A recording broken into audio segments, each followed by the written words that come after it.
fine. Yep, that's fine.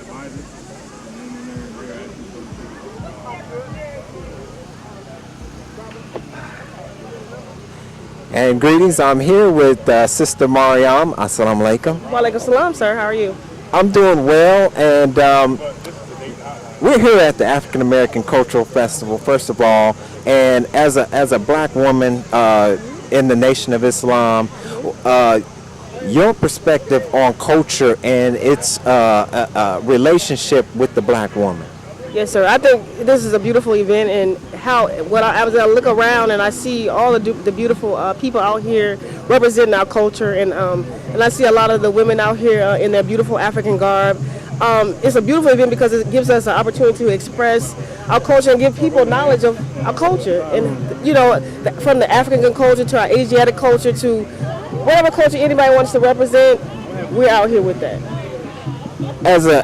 As we've had our culture here in America, we've been robbed of our culture, and in the robbing of our culture, we have, as black men and as black women, we have been culturally misprogrammed to look at the black woman in a negative type of way. Can you talk on that negative light of how we have been programmed to see our women? Yes, sir. I just think one of the things that when we look at black women, the first thing we look at our dress and our fashion, and how they portray us as very savage. We're basically underdressed, but as I look around and I see in myself just very beautiful, educated women. We are educated women, and I think one of the things that we have to understand is that you have to get knowledge from somebody. You have to not be afraid to ask questions, and I see there's been a lot of people coming up to me, white women, Caucasian women, just asking us questions about our culture, why are we out here, and what are we representing, and I was letting her know that, just giving her information on this is how we do, represent ourselves. If you want to know anything about our culture, our knowledge about us, just open up the lines of communication with our people, any race of people, because this is what we're out here, just giving knowledge to our people, regardless of whatever the color they are, because people, at the end of the day, people want to know, they may be afraid to ask, but sometimes I'll go right up to them and ask them questions myself, just to open up the lines of communication. And I think it was one of the things that, we suffer with miscommunication, because when you look at the media, you see us, portrayed, in negatively, but at the same time, come and speak to me and find out, my background, find out who I am, and to know and understand more about me. And that opens up the question to the women in the Nation of Islam. What can you tell us about the women in the Nation of Islam, and why it would be beneficial for mothers to bring their daughters and to bring themselves to the MGT class? And can you tell us what MGT means? Yes. This is my passion, and thank you so much for asking me that question. And Muslim, MGT means Muslim Girls in Training, and of course the GCC is General Civilization class. And being an MGT and being a representative of the MGT in the Nation of Islam under the guidance of the Imam Louis Farrakhan, what we do in we're educated, we learn to be homemakers, we're taught to take care of our children, to raise our children, to rear our children. We also learn how to sew, cook, clean, and take care of our husbands, because we need to go back to the old ways, how our grandmothers raised us back in the day. We go back to the old way, instead of doing things the new and modern way, where you see the woman, she's outside of the house, she has a 9-to-5 job, but her children and everybody else, the family's going to hell. When the Imam Louis Farrakhan, under the guidance of the Elijah Muhammad, he's teaching us that, we are the first teachers. We know that the women are the first teachers, the first nurturers, the first everything. When the woman, the baby is born, the first person is the nurturer, is the mother. She nurtures that child. So, and one of the things that I love being a member of the Nation of Islam, and I love being a woman in the Nation of Islam, we're not a suppressed woman. We are beautiful women. We love our children. We stand by our black man, and that's why one of the reasons why I'm out here too. Because in D.C., the Imam Louis Farrakhan, he's actually calling us to go to D.C. But we're gonna be standing in D.C. by our man, not behind our man, by our man. And I just thank a lot for the Imam Louis Farrakhan, because in our class we're just taught so many things to uplift us as women. and we're taught how to dress, how to cook our foods properly, how to, better handle our husbands, to be better homemakers, to be better wives, to be better women in the community. And all of those issues are at this point in time in our history as black people so important, so relevant. You talk, for instance, on how to prepare food. We are dealing in this society with a food industry that focuses on profit and not health. So we're eating a lot of genetically modified foods, these processed foods, and so I think that's a very a good point. We know that relationships are really suffering. Yes, sir.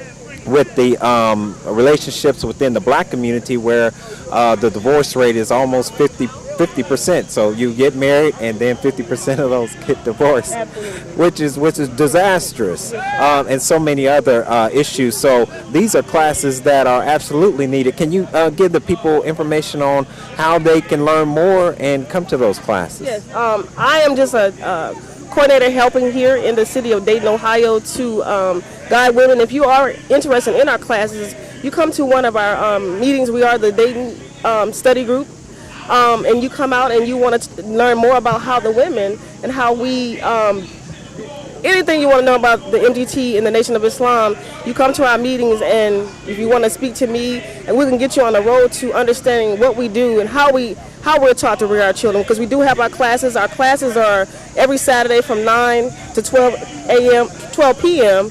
And this is the time frame we're being taught how to take care of our husbands, how to sew, how to cook, how to rear our children, how to cook and clean, just to be better women of God, to be better presentable to the community, to our people, and to the world. And that's what the Miss Lewis Farrakhan, he's making us over. And this is what I call the class. This is a class that's making us over to how God wants us to be, going back to godly women.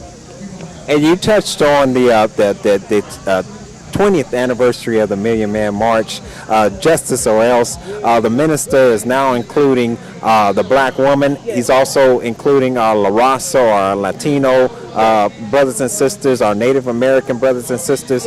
Can you tell us about your feelings about now opening that door to the 20th anniversary for women to also be a part of this march? I think it's a beautiful opportunity for the Miss Lewis Farrakhan, allowing us to stand by our men, because I remember 20 years ago, I was not able to go to the Million Man March, but now the Miss Lewis Farrakhan is now allowing us to stand by our men, because now everything that's going on with the things that are being unjust to the world is not affecting directly the black man, it's affecting the black woman, everybody. And the fact that the Miss Lewis Farrakhan is allowing us women, and as a matter of fact, he's allowing the family to come out in unity to help and to support and understand why we're asking for justice or else. And I thank the Miss Lewis Farrakhan for giving us this leeway, so we can not only be behind our men, but we're standing by our black men in this day and time.